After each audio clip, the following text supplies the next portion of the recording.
Karena pegangan gue kan omongannya Naval tuh, Naval Ravikant tuh yang dia bilang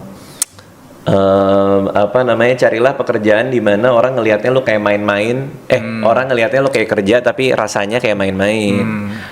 Jadi buat gue ini semua cara gue bersenang-senang kalau buat gue. Makanya ketika orang bilang kerjaannya apa, gue juga nggak tahu karena semuanya gue seneng gue ngelakuinnya.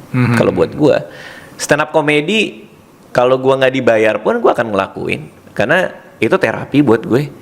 Ketika ada di sebuah ruangan di mana orang ngedengerin gue ya, dan handphone pada harus masuk kantong kan, buat gue bisa ngomongin apa aja di situ gitu.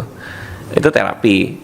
Bikin YouTube ngobrol sama begitu banyak manusia yang modalnya hanya rasa penasaran gue, itu membahagiakan buat gue. Pulang ke sana gue banyak belajar banyak hal gitu. Kemarin gue baru live YouTube, gue iseng nyobain live YouTube, tapi yang bisa komen cuman membership YouTube gue doang gitu kan. Terus ada gue ngajak ngobrol para member YouTube gue lewat Discord gitu-gitu.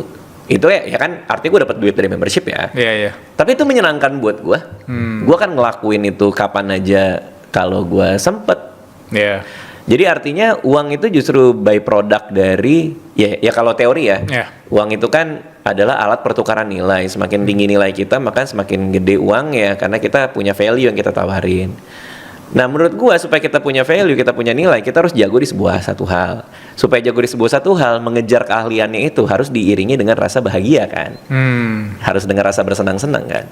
Gua jago banget storytelling menurut gua. Menurut gua juga bang. Gua senang storytelling, gua jago storytelling.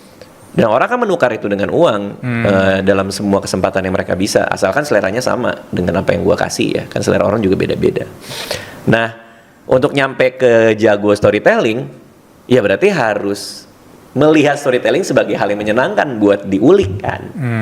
Itulah yang ngebuat gue sampai pada titik ini. Karena ketika gue buka buku lupus dan gue garis bawahin kenapa gue ketawa, itu bahagia buat gue, walaupun itu belajar kan. Ketika gue buka buku-buku ya lah penulis-penulis lain lah yang gue coret-coret, terus gue pelajarin gimana cara dia bikin ini, gimana cara gue bisa nulisnya. Gue belajar sama Salman Aristo, gue belajar sama Ais Laksana. Setiap hari pertemuan gue sama mereka adalah kebahagiaan buat diri gue. Ketika guru nulis gue sama Sulak, Ais Laksana nyoret-nyoret pakai bolpen merah dia, ini perbaikin gitu, buat gue membahagiakan buat gue karena gue belajar dari dia gitu.